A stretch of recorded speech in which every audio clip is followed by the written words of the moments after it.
El que se sube aquí y tiene la palabra del Señor delante es el portavoz del Espíritu Santo. Así que realmente nuestra labor, el que se pone aquí, es exponer lo que la Biblia dice, pero yo no puedo cambiar vuestros corazones. Yo no puedo hacer que en vosotros haya arrepentimiento ni que miréis a Dios. Solamente el Espíritu Santo lo puede hacer. Así que, si os parece, vamos a hacer una oración y a presentar la palabra. Señor, te damos muchas gracias por ser tan bueno y por estar tan cerca nuestro. Señor, gracias porque tú eres el Dios sobre los dioses y el único digno de recibir alabanza y adoración, Señor. Y en esta mañana queremos seguir honrándote y glorificándote a través de la exposición de tu palabra, Señor. Que sobre todo tú quedes en buen lugar, que tu nombre sea exaltado y te rogamos que ella sea viva y eficaz en nuestros corazones, Señor. Que ella nos confronte, que sea esa lupa que nos muestre las cosas que hay que cambiar y que seas tú, Espíritu Santo, el que trabaje en nuestro interior, Señor. Gracias por este privilegio que tenemos de acercarnos a ella, gracias por el regalo de tu revelación y te rogamos que en esta mañana seas tú el que nos hables y el que cambie nuestros corazones para parecernos más a ti, Señor, porque lo necesitamos, porque tenemos esta necesidad y te rogamos que tú la suplas, Señor. Amén. Amén. Supongo que todos habéis oído hablar de un hombre llamado Donald Trump, ¿verdad? Es famoso en todo el mundo. Este hombre, cuando llegó a ser presidente de los Estados Unidos, a los pocos días, decidió que no iba a permitir que las personas musulmanas llegaran a Estados Unidos. Y claro, una persona cabal, un poco al menos, habría dicho, bueno, pues esta ley se aplica de aquí 2 semanas. Pero él dijo que no, que a partir de que él lo decía, ya nadie podía entrar. Y si recordáis cuando sucedió esto, los aeropuertos de Estados Unidos se volvieron una locura. Mucha gente que venía de países árabes se encontraron atrapados allí, sin poder volver a sus casas y sin poder entrar en el país. Realmente fue tiempos caóticos. Y recuerdo que entrevistaron a uno de estos hombres que venía creo que era de Pakistán o de algún país de allí, que tenía sus papeles en regla, que tenía su contrato de trabajo, que habían ido precisamente a buscarlo para ir a trabajar a Estados Unidos, que había vendido todo lo que tenía para empezar una vida nueva y de repente estaba allí atrapado. No podía entrar y no podía cumplir su sueño, quizá. Y dijo una frase que me llamó la atención. Ahora mi vida está en peligro. Y no creo que estuviese pensando en que lo iban a matar, pero sí que él tenía una vida asegurada, él tenía unos planes en los que vivir, en los que crecer, y de repente todo se había ido al traste. De repente lo que él esperaba que iba a pasar, desapareció, se esfumó. Y es que yo creo que, como este hombre, todos nosotros nos gusta tener nuestra vida asegurada, ¿verdad? Nos gusta tener nuestra vida segura de que vamos a tener un trabajo, de que no nos van a echar de nuestra casa, que vamos a llegar a final de mes, que vamos a tener salud. Y en esta mañana me gustaría reflexionar sobre esto. ¿Qué cosas son las que forman nuestra vida? ¿Qué cosa es lo realmente importante en nuestra vida que hace que vivamos por ello? Así que los que tengáis Biblia, si queréis acompañarme para que veáis que no os miento, vamos a ir a la carta de Filipenses, al capítulo 1, y vamos a leer los versículos del 12 al 24.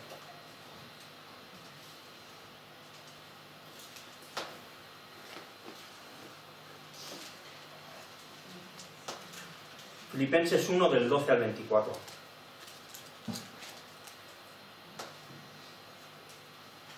Dice así: quiero que sepáis, hermanos, que las cosas que me han sucedido han redundado más bien para el progreso del Evangelio, de tal manera que mis prisiones se han hecho patentes en Cristo en todo el pretorio y a todos los demás. Y la mayoría de los hermanos, cobrando ánimo en el Señor con mis prisiones, se atreven mucho más a hablar la palabra sin temor. Algunos a la verdad predican a Cristo por envidia y contienda, pero otros de buena voluntad. Los unos anuncian a Cristo por contención, no sinceramente, pensando añadir aflicción a mis prisiones, pero los otros por amor, sabiendo que estoy puesto para la defensa del Evangelio. Que pues, que no obstante, de todas maneras, o por pretexto o por verdad, Cristo es anunciado, y en esto me gozo y me gozaré aún. Porque sé que por vuestra oración y la suministración del Espíritu de Jesucristo, esto resultará en mi liberación, conforme a mi anhelo y esperanza de que en nada seré avergonzado, Antes bien, con toda confianza, como siempre, ahora también será magnificado Cristo en mi cuerpo, o por vida o por muerte. Porque para mí el vivir es Cristo y el morir ganancia. Mas si el vivir en la carne resulta para mí en beneficio de la obra, no sé qué escoger. Porque de ambas cosas estoy puesto en estrecho, teniendo deseo de partir y estar con Cristo, lo cual es muchísimo mejor. Pero quedar en la carne es más necesario por causa de vosotros. Amén. Encontramos a Pablo, una vez más, en la cárcel, una vez más prisionero. Y dice y le escribe a la gente que vivía en la ciudad de Filipos, para que sepan las cosas que a él le han pasado, para que ellos tengan conocimiento del sufrimiento que está teniendo. Y como esto ha sido beneficioso para el Evangelio, que incluso en la casa de César, en el pretorio, la gente está conociendo a Jesús. Allí el nombre de Jesús está siendo predicado. La iglesia de Filipos es la primera iglesia que se funda en Europa. Seguramente Pablo le tendría un cariño especial, y en toda su carta lo vemos. Aquellos que hemos estado en varias iglesias a lo largo de nuestra vida, cuando estás en una iglesia te haces a ella y la quieres y la amas, pero la iglesia en la que has nacido, en la que has crecido, siempre está en tu corazón, siempre tiene un lugar especial. Y seguro que Pablo tenía un cariño especial por la gente de Filipos. Y por eso les quiere transmitir que, aun estando en la cárcel, su situación está siendo buena. Su situación está siendo beneficiosa. En la casa del César, estando prisionero, el Evangelio está siendo predicado. Y cuando Pablo se despide en la misma carta, fijaos cómo lo dice: todos os saludan, y especialmente los de la casa de César. Aquella gente que estaba cerca del gobernador de Roma, estaba contento de poder saludar a la gente de Filipos.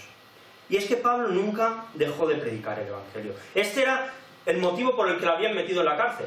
Cualquiera que entre en la cárcel por predicar el Evangelio, quizá pensaría, pues, quizás si no lo predico consigo salir de aquí. Pero Pablo seguía haciéndolo. Nunca dejó de predicar. Y en 1 Corintios les escribe, dice: pues si anuncio el Evangelio, no tengo por qué gloriarme, porque me es impuesta necesidad. Y hay de mí si no anunciar el Evangelio. Mira, cada uno de nosotros tenemos unas necesidades que son impuestas.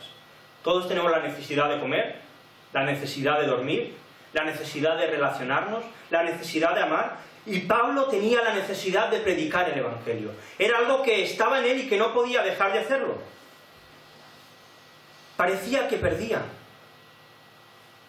Parecía que su situación no era buena, pero se sentía contento, se sentía gozoso.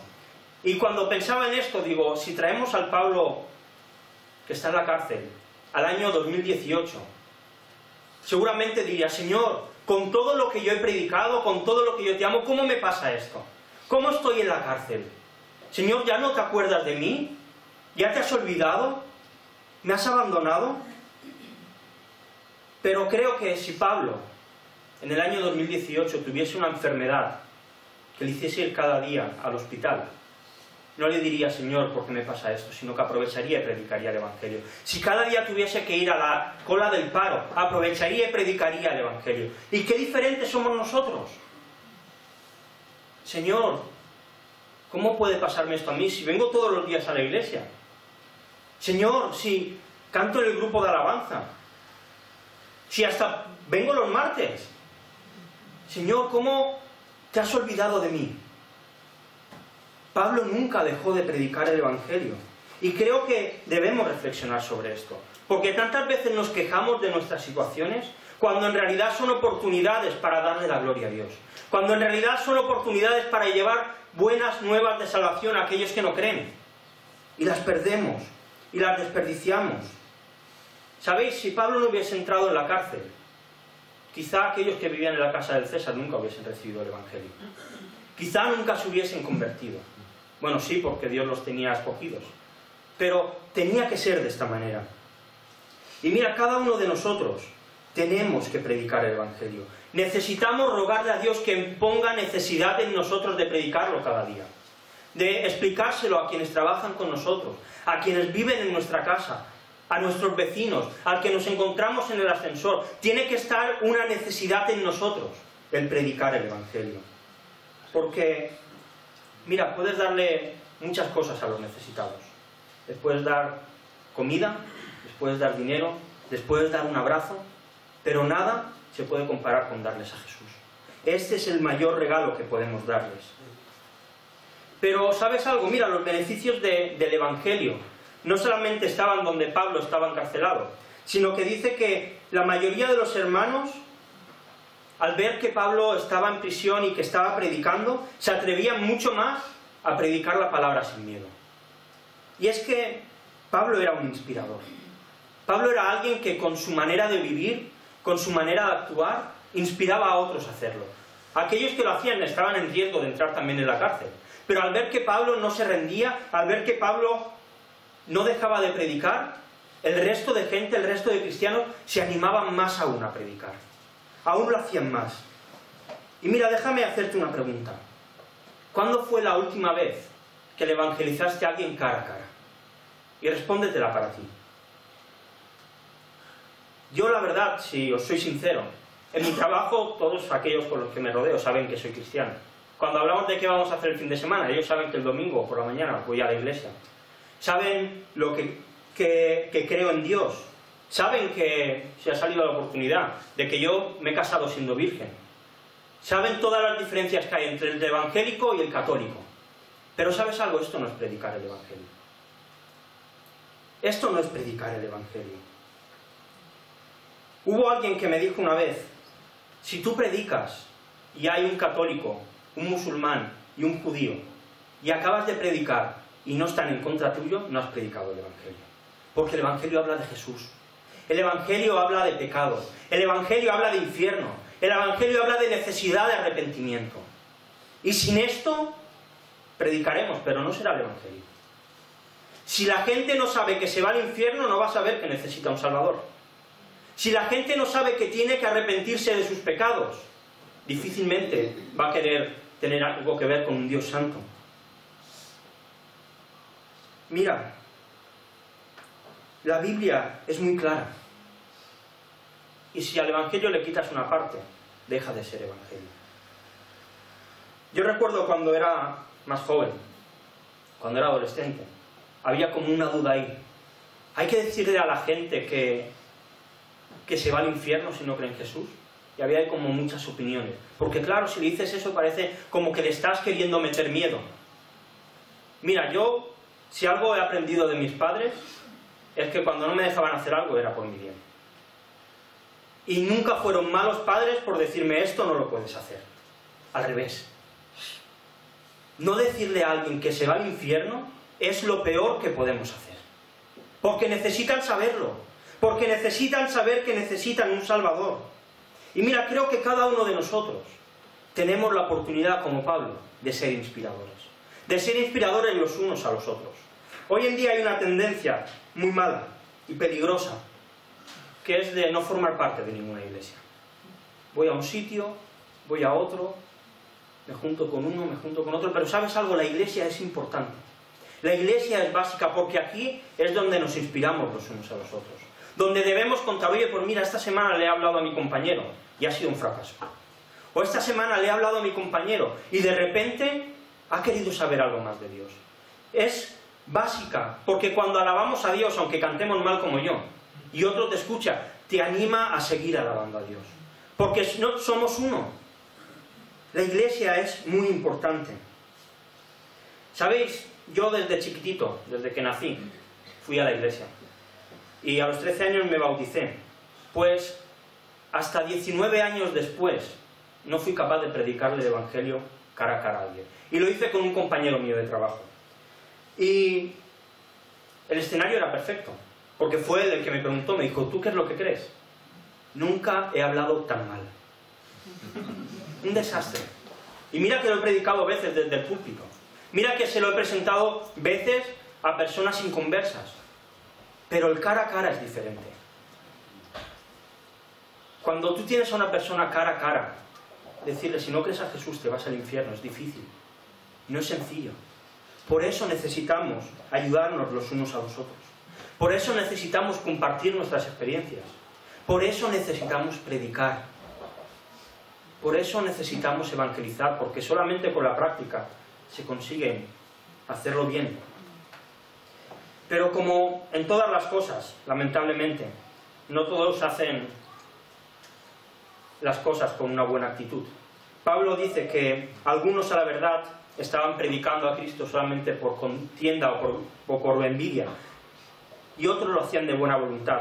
Unos lo hacían para fastidiar a Pablo, para que Pablo, que estaba en la cárcel y no podía predicar aparentemente, se sintiese mal. Y mira, hay un libro de un autor americano que se llama Mack Stiles, que se llama La evangelización. Al principio del libro cuenta como en los años 70, cuando era joven, él era uno de esos locos por Jesús, un hombre que se desvivía por predicar el evangelio. Y cuenta que cuando estaba en la universidad, durante los primeros meses, a su compañero de habitación le predicó. Y este amigo llamado John vino a Jesús, se convirtió, se arrepintió de sus pecados. Y no mucho tiempo después decidieron ir a una iglesia muy grande que había en Memphis. Y allí fueron ellos, y este Mack Stiles cuenta que era un personaje bastante peculiar. Llevaba un pelo afro pelirrojo, una gabardina púrpura y unos pantalones bien acampanados.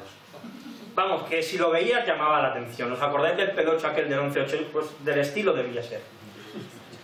Y llegaron allí a la iglesia, y este hombre miró a su alrededor, gente trajeada, bien peinada, muy formal. Y bueno, llegaron, estuvieron en la reunión, el predicador, el pastor, predicó, y luego llegó el momento de la invitación, el momento de pasar adelante. Hubo algo que le llamó mucho la atención a este Mack Stiles, y es que el predicador dijo: mira, si te tienes que ir fuera, vete durante el sermón, no te preocupes, pero lo importante es que no te vayas en el momento de la invitación, que en este momento no te salgas fuera, porque es el momento más importante del culto. Llegó ese momento y el predicador dijo: ¿cuántos de vosotros queréis seguir a Jesús? Dice que unas docenas de personas levantaron la mano. Les dio las gracias y les invitó a pasar delante. Y dijo una frase totalmente perfecta en el momento: mira, si no eres capaz de salir aquí adelante por Jesús, nunca en la calle serás capaz de decir que eres seguidor de Jesús. Totalmente lógico. Y el amigo de este Mack Stiles, John, con su cabeza agachada, le dijo a su amigo: oye, ¿crees que yo debería salir? Y Mack le dijo: bueno, pues si sales no te va a hacer nada malo, no te va a pasar nada, si quieres salir, sal. Le dijo: si quieres yo te acompaño y voy contigo, para que no vayas solo. Así que muchos salieron allí delante, y curiosamente luego se dieron cuenta que muchos eran mujeres de la iglesia, eran más para ocupar espacio y para hacer bulto que para otra cosa, pero bueno, está bien. Cuando llegaron allí, vio este Mack Stiles, miró la iglesia más grande de lo que le había parecido hasta el momento, y en un momento, sin darse cuenta, el predicador ya estaba a su lado, micrófono en mano, y le dijo: bueno, ¿qué haces aquí? Y él le dijo: bueno, estoy aquí porque mi amigo John ha querido salir delante y he querido acompañarle. El pastor miró a John, que iba bien vestido, arreglado, le dijo: bueno, me alegro mucho. Y volvió a mirar a Mack. Le dijo: oye, ¿tú eres cristiano? Claro, sus pintas. Y él le dijo: sí, soy cristiano, claro que sí. Le dijo: fantástico. ¿Quieres volver a aceptar a Jesús? Y este hombre dice que no llegó a entender en aquel momento lo que esto suponía. Dijo: bueno, pues supongo que sí, no sé, ya que estoy aquí delante. Y de repente el pastor miró a la cámara de la televisión y le dijo, apuntando, le dijo: mirad, estos jóvenes han salido a recibir a Jesús. Y vosotros, allí en el lugar en el que estáis, también podéis hacerlo si creéis. Este Mack Stiles dice que necesitó años para llegar a entender realmente lo que había sucedido en aquel día. Y la verdad es que puede parecer algo cómico esto. Pero creo que si lo analizamos, muchos de nosotros nos podemos sentir muy identificados en esta situación. Yo recuerdo cuando era joven, la oración del pecador la hice como 200 veces. En cada culto, además estaba como muy de moda, en cada culto hacíamos la oración del pecador, en cada culto nos convertíamos. Mira, Pablo sabía que había muchas veces, muchos, que predicaban el evangelio solamente para decir que habían convertido a más gente que él, que lo hacían por contienda, que lo hacían para molestarle. Y Pablo decía: me alegro de esto, me alegro de que haya gente que se convierta. Y hoy en día hay muchos que utilizan formas incorrectas para predicar el evangelio. Unos que hablan de prosperidad, otros que hablan de otras cosas. Esta semana leí algunas barbaridades que se hacían, que si chaquetas, que si patadas santas, que si guantazos, no sé. He visto cosas bastante increíbles. Promesas de prosperidad. Pero ¿sabes algo? Mira, aunque creo que realmente debemos ir en contra de estas cosas, porque la Biblia dice que hay que señalar a los falsos profetas, a los falsos maestros, aun si ahí el Evangelio se predica, y hay gente que se convierte, aunque las formas sean incorrectas, gloria sea a Dios. Porque Dios utilizó a un burro para hablar. Y si Dios quiere hacerlo de esta manera, gloria a Dios, pero oremos por quienes están equivocados. Luchemos contra las falsas doctrinas. Hace poco me dijeron que era un fundamentalista, porque no me iba hacia la doctrina liberal que hoy en día se habla, de que el Génesis es todo figurado, de que la Biblia, pues bueno, puede ser un poco más interpretable. Que nos llamen fundamentalistas. Da igual, pero lo importante es que, como dice Pablo, ya sea por pretexto o por verdad, Cristo es anunciado. Y esto es lo realmente importante. Pero también nos tiene que hacer reflexionar sobre otra cosa, porque somos muy rápidos para juzgar. Es que este no lo hace bien, es que esta iglesia como lo hace, pero ¿y nosotros predicamos el Evangelio? ¿Lo hacemos? Porque somos tan rápidos para señalar y decir a aquel que lo hace mal, pero nosotros lo estamos haciendo, lo estamos llevando a cabo. Debemos hacerlo, debemos predicar el Evangelio a quienes nos rodean. Y Pablo dice, ya sea por pretexto o por verdad, Cristo es anunciado. Y algo sorprendente, dice, y en esto me gozo y me gozaré aún. Y digo que es sorprendente porque no me imagino a un hombre que está en la cárcel estando muy gozoso. Un hombre a quien le han quitado la libertad estando muy alegre. Pero creo que Pablo está abriendo su corazón. Pablo está diciendo, mira, mi pasión verdadera es que el Evangelio avance. Lo demás es secundario. Y les dice, porque sé que por vuestra oración y la suministración del Espíritu de Jesucristo, esto resultará en mi liberación, conforme a mi anhelo y esperanza de que en nada seré avergonzado. Hoy en día en Europa, la idea de la palabra cristiano cristianos, budistas, islamistas, judíos, ¿no? En el mundo de la multiculturalidad y diversidad, pues bueno, si eres cristiano, pues está bien, tú vive tu vida y no me molestes mucho. Pero en el tiempo en que Pablo vivía, ser cristiano era literalmente un insulto. Se nos dice en 1 de Pedro 4, del 15 al 16, dice, así que ninguno de vosotros padezca como homicida, ladrón o malhechor, o por entrometerse en lo ajeno, es decir, que a ninguno se le acuse de esto. Pero si alguno padece como cristiano, que no se avergüence, sino que glorifique a Dios por ello. Era un motivo de vergüenza ser cristiano en la época de Pablo. Era un motivo de ser señalado y de no ser bien visto en la sociedad. Pablo estaba pendiente de ir delante del César, de ir delante de Nerón. Si recordáis, Nerón no era un amigo precisamente de los cristianos, más bien todo lo contrario. Se cuenta que, para que os hagáis una idea, que Nerón en sus fiestas, para alumbrar, cogía a cristianos y los quemaba, y con ellos alumbraba. ¿Para qué coger velas teniendo cristianos? Pablo estaba convencido de que él iba a salir libre de esta. Estaba convencido de que iba a salir. Así que, tanto por la oración de los creyentes, como por la directa misión y por el directo efecto del Espíritu Santo. Y si vemos en 2 de Corintios 11, Pablo explica su currículum. Dice, 5 veces azotado, 1 vez apedreado, 3 veces he naufragado, 4 veces he sufrido peligros y Dios le ha librado. Él estaba totalmente seguro que Dios le iba a librar de aquí, que iba a salir, que su ministerio no se iba a quedar abandonado ni olvidado, que lo que él había predicado, incluso en la misma casa de Nerón, iba a prevalecer. Y es que, ¿sabes algo? El Evangelio es poder. El Evangelio es poder de Dios para salvación para todo aquel que cree. Para los judíos y para los gentiles. Y aquellos que tenemos el Evangelio, tú y yo, somos guerreros. Tenemos una bomba de destrucción masiva en contra de nuestro enemigo, el diablo. Se han escrito muchos libros de guerras espirituales, de cómo orar, de cómo echar fuera demonios. Nuestra arma es el Evangelio. Porque nuestra guerra no es contra carne ni sangre. Pablo no estaba peleado con Nerón. Pablo no estaba peleado contra los guardas. Pablo luchaba contra Satanás. Y lo hacía predicando el Evangelio. Lo hacía anunciando las buenas nuevas de salvación. ¿Y sabes algo? Tú y yo no podemos vencer. Pero Cristo ya ha vencido. Y ahí está nuestra victoria. En que Cristo aplastará la cabeza de Satanás. Y con Él nosotros obtendremos la victoria. Ningún ser humano puede pelear contra Satanás. Pobrecito del que lo intente. Pero Jesús ya ha vencido. Y en Él tenemos nuestra victoria. Es en Él en el que podemos predicar su nombre, predicar el Evangelio y obtener la victoria de las almas que se pierden. Y esto se nos olvida. Señor, ¿cómo voy a predicarle a este con lo duro que es? Claro, es que nosotros no tenemos que hacer nada. Nosotros no vamos a cambiarle el corazón. Es el Espíritu Santo el que lo hará.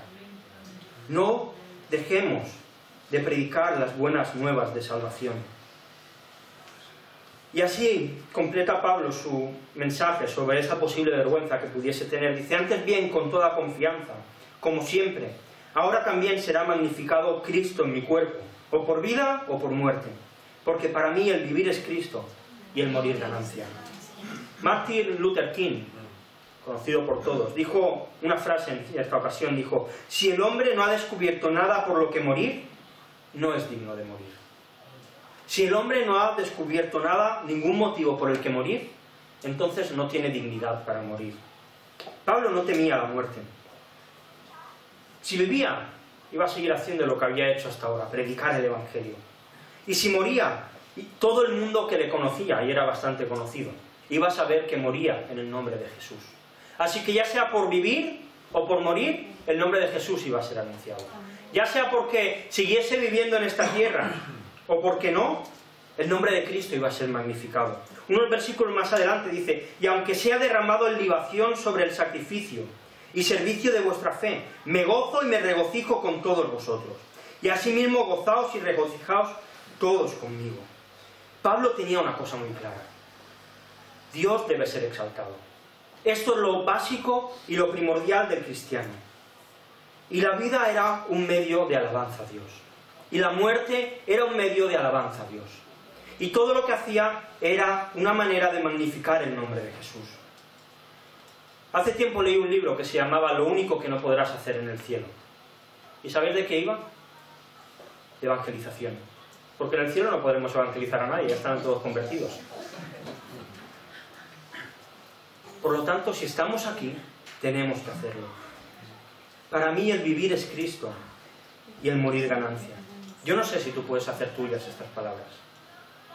Yo no sé si hoy podrías decir, quizá que el morir es ganancia lo puedas decir, pero yo no sé si puedes decir que para ti el vivir es Cristo. Para Pablo, la muerte no era una ganancia porque ya no iba a sufrir. A veces decimos que no hay miedo a la muerte, ¿no? Porque al fin y al cabo, como vamos a un lugar mejor, como vamos a un lugar donde no habrá dolor, donde no habrá llanto. A Pablo no, su esperanza no estaba en eso. Su esperanza no estaba en que ya no iba a ser prisionero. Su esperanza era que iba a ver a su Señor, que iba a ver a Jesús. William Hendrickson escribe lo siguiente: el morir físicamente sería ganancia para Pablo. Significa estar realmente con Cristo, presente al Señor. Pero esta ganancia no puede ser separada de la ganancia para la causa de Cristo, ya que el motivo en el que el apóstol se alegra en gran manera es que Cristo será glorificado en su persona. La muerte será una ganancia distinta, pues ella será la puerta para un mejor conocimiento, para un servicio más dedicado, para un gozo más exuberante, para una adoración más extasiada, y todo enfocado en Cristo. Ciertamente, si Cristo es aún ahora glorificado en la persona de Pablo, lo será mucho más en su muerte. El morir es ganancia porque trae más de Cristo para Pablo y más de Pablo para Cristo. Mira, hay un concepto que escuché una vez y me gustó el nombre, que es el suicidio cristiano. En la Biblia hay gente que ha tenido suicidios cristianos. Elías le dijo: Señor, acaba con mi vida. Jonás le dijo: Señor, estoy extasiado hasta la muerte, mátame. Pero sabes, su foco era erróneo. Para Pablo la muerte no era ganancia porque lo que venía iba a ser mejor que lo de aquí. Era porque iba a ver a Jesús. ¿Y cuántas veces nosotros decimos: ojalá venga el Señor ya para no sufrir más, para no tener enfermedad? ¿Sabes? Eso es menospreciar a Jesús. Porque lo bueno del cielo es Jesús. Y centrarnos en que el futuro es maravilloso porque nosotros vamos a estar mejor es egoísta. No glorifica a Dios. Es egocéntrico. Y Pablo tenía muy claro que su muerte o su vida eran para la gloria de Dios. Que si moría, muchos iban a conocer a Jesús por su muerte. Y que si vivía, muchos lo iban a conocer por su vida. Y ojalá nosotros podamos decir lo mismo. Que para mí el vivir es Cristo y el morir es ganancia. Y ya en los últimos versículos dice más: si el vivir en la carne resulta para mí en beneficio de la obra, no sé qué escoger entonces. Porque de ambas cosas estoy puesto en estrecho, teniendo deseo de partir y estar con Cristo, lo cual es muchísimo mejor. Pero quedar en la carne es más necesario por causa de vosotros. Yo no sé cuántos de vosotros, me imagino que todos, en la vida habéis tenido algún dilema. Un cambio de trabajo, comprarte o no un coche, escoger a un chico o a otro, a una chica o a otra. Estos los afortunados que hayan sido muy ligones, pues habrán tenido esta situación. Los que no hemos sido así, pues no lo hemos tenido. Pero normalmente en estos casos, no se hace una lista de pros, una lista de contras, se pesa una a otra y a partir de ahí se decide. Pablo estaba en un dilema importante. ¿Qué es mejor? ¿Morir y estar con el Señor o vivir y ser beneficioso para la obra? ¿Qué es mejor? ¿Qué es más válido? Pablo sabía que a uno le tocaba partir. Pablo sabía que aún le quedaban 4 años de ministerio por delante y que iban a ser fructíferos, en los que iba a salir perjudicado, en los que iba a volver a acabar en la cárcel, en los que seguramente lo iban a apedrear, le iban a insultar. Pero si para él la muerte era algo beneficioso, porque estar con Cristo iba a ser mucho mejor. Aquí un palito para los seres humanos: Cristo es mejor que nosotros. Estar con Él es mejor que estar con cualquier persona. Pero vivir seguía siendo algo importante. Seguía siendo algo básico. Estas palabras de Pablo demuestran cuál era el foco de su vida. Demuestran cuál era su pasión. Demuestra cuál era el motivo por el que se levantaba por la mañana. Mirad, dejadme presentaros el currículum de Pablo. En Filipenses 3, del 4 al 6 se nos dice: aunque yo tengo también de qué confiar en la carne. Si alguno piensa que tiene de qué confiar en la carne, yo más. Circuncidado al 8º día, del linaje de Israel, de la tribu de Benjamín, hebreo de hebreos. En cuanto a la ley, fariseo, es decir, de los mejorcitos. En cuanto a celo, he sido perseguidor de la iglesia. Nadie tiene más celo que yo. En cuanto a la justicia que es en la ley, irreprensible. Pablo era el yerno perfecto. Cualquier hombre o mujer judía querían a Pablo para su hija. El yerno perfecto, no había nadie mejor que él. Si tenías un hijo, querías que se pareciese a Pablo. Hijo, mira Pablo, tienes que ser como él. Un hombre recto, un judío perfecto. Y dice Pablo: pero cuantas cosas eran para mí ganancia, porque todo esto eran cosas, medallitas que tenía, las he estimado como pérdida por amor de Cristo. Todo lo bueno que yo tenía para mí es una basura comparado con el Señor Jesús. Y ciertamente aún estimo todas las cosas como pérdida por la excelencia del conocimiento de Cristo Jesús mi Señor, por amor del cual lo he perdido todo y lo tengo todo por basura por ganar a Cristo. ¿Y nosotros qué tienes tú de valor? No, Señor, es que ¿cómo voy a ir el viernes a la iglesia si juega España en el Mundial? Señor, ¿cómo voy a renunciar a mis vacaciones, que me las he ganado tanto? Basura. Todo lo que tenemos no vale nada comparado con ganar a Cristo. Pablo era un ejemplo para la sociedad y estimó todo eso como basura por ganar a Cristo. ¿Y nosotros? Nuestra casa, nuestra familia, nuestro coche, nuestro dinero. Lo hemos estimado todo eso como basura. Basura significa que no es que no le des importancia, es que es algo que vas a tirar. ¿Estás dispuesto a tirar todo eso por ganar a Cristo? ¿Estás dispuesto a dejar todo por ganar a Cristo? Hubo unos que le dijeron, Señor, queremos seguirte. Y Jesús le dijo, esperaos un momento. Mira, si alguno queréis venir detrás de mí y seguirme, tomad vuestra cruz cada día, negaos a vosotros mismos y seguidme. Pero esperaos antes de decir algo. Ningún rey va a la guerra y no mira si su adversario tiene más soldados que él, porque si vas y tienes menos vas a perder. Ningún hombre se pone a construir una torre sin mirar si tiene el dinero para hacerlo, porque si no sus vecinos acabarán riéndose de él. Y seguir a Cristo merece que nos paremos y digamos, ¿realmente estoy dispuesto a tener todo por basura por seguirle? No es, bueno, pues sí, voy allí unos días a la iglesia, me siento bien, pero Jesús después. No podemos seguir a Jesús si Jesús no es el primero. Para mí el vivir es Cristo y el morir ganancia, dice Pablo. Yo no sé si podemos decir nosotros lo mismo. Reflexionemos sobre esto. Acabo ya. Este fragmento de la Biblia, estas palabras de Pablo, deben ser de aliento para nosotros. Porque Pablo acaba, después de esto, siendo libre y predicando el Evangelio.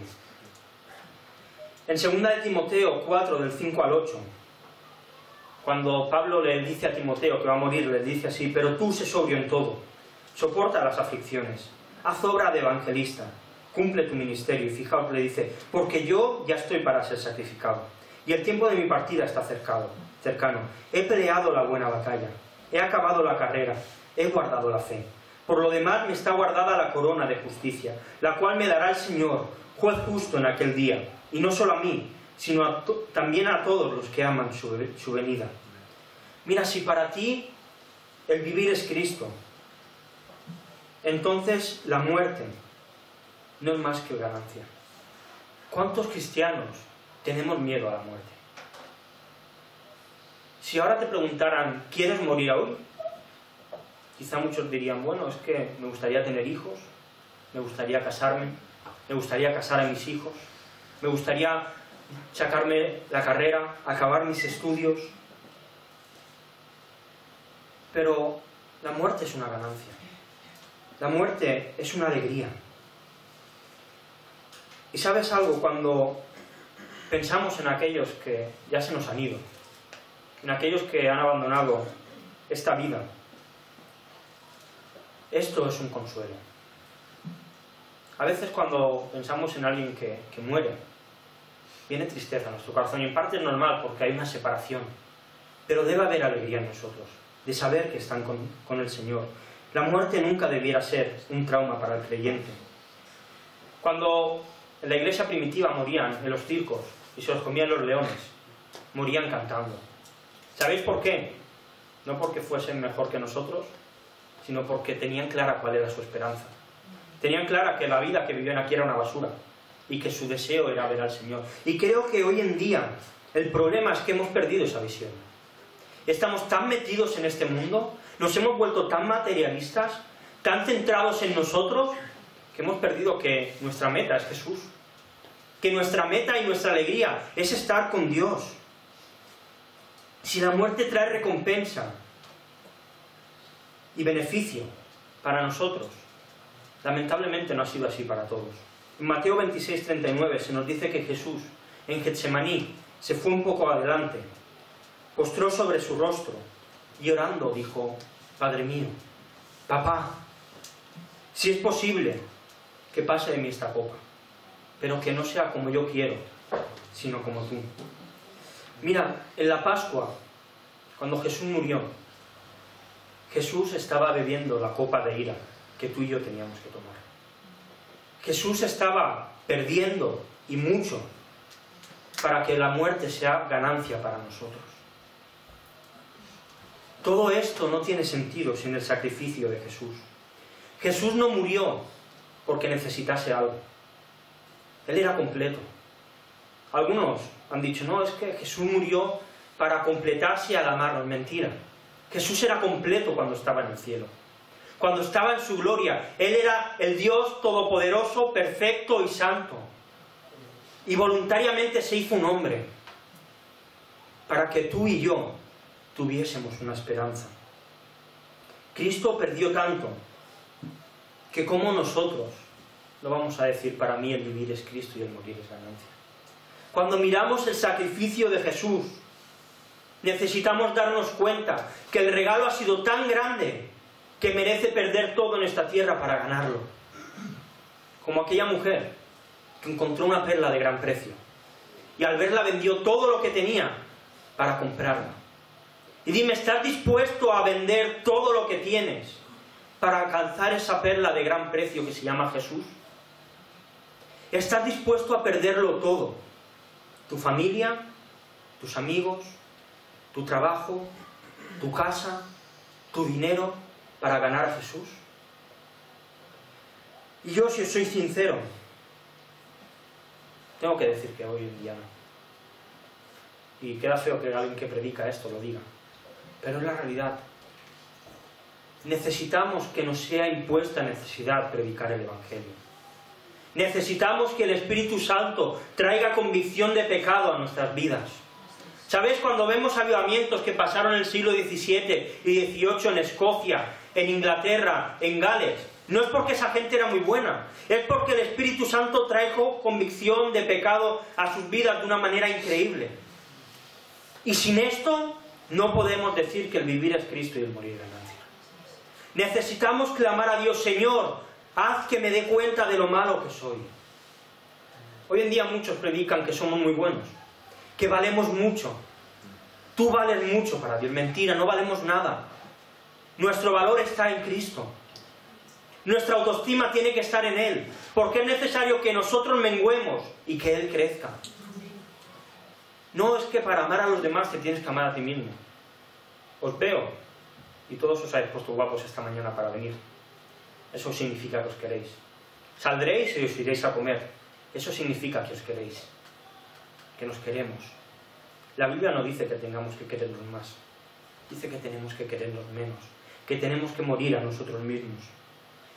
Acabo con unas palabras que encontramos en Josué y que creo que debemos reflexionar sobre ellas. Y si mal os parece servir a Jehová, escogeos hoy a quien sirváis. Si a los dioses a quienes sirvieron vuestros padres, a los que sirve la sociedad, cuando estuvieron al otro lado del río, o a los dioses de los amorreos en cuya tierra habitéis. Y Josué dijo, pero yo y mi casa serviremos a Jehová. Y mira, yo no sé a quién vas a servir tú, no sé por quién vas a dedicar tu vida, si por ti, si por tu mujer, si por tu marido, si por tu trabajo, si por tu ocio, pero yo quiero tomar la determinación de vivir por Jesús. Quiero tomar la determinación de esta semana, predicarle a alguien el Evangelio. Y necesito ayuda. Y vosotros necesitáis ayuda. ¿Cuándo fue la última vez que oraste para que otro pudiese hablar del Evangelio?